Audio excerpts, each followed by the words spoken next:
Mahigit 860,000 pesos na halaga ng pinaghinalaang smuggled cigarettes at naaresto ang dalawang individual sa magkahiwalay na checkpoint operation sa Iligan City at Lanao del Norte. Sa isinagawang checkpoint operation sa Iligan City Police Station 3, katuwang ang Iligan City Mobile Force Company at Task Force Iligan. Naaresto ang suspect na nakilalang si alias Harry, residente sa Marawi City, Lanao del Sur. Nasabat mula sa menihong Kia Bungo ang 825 rims ng Canon brand cigarettes na tinatayang nagkakahalaga ng 660,000 pesos na umano'y itinago sa ilalim ng kargang binalatang niyog.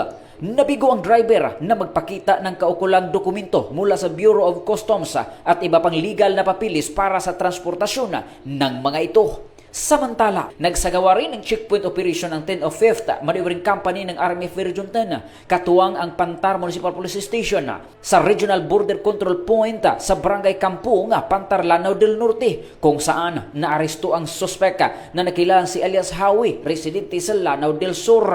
Na-recover mula sa kanyang Mazda Multicab ang 250 rims ng Rida Modern Cigarettes na walang kaukulang dokumento at walang government health warning stickers at may tinatayang halagang 200,000 pesos. Na-recover rin ng mga otoridad ang ilana sa mga sigarilyo na nakatago sa ilalim ng sahiga ng sasakyan. Sa kasalukuyan, nasa kustodiya ng Iligan City Police Station at Pantar Municipal Police Station ang mga sospek habang inihanda ang pagsasampa ng kasong paglabaga sa RA 10863 o Customs Modernization and Tariff Act. Samantala, sinailalim na sa pangangalaga ng Bureau of Customs ang mga nakumpiskang kontrabando para sa tamang disposisyon.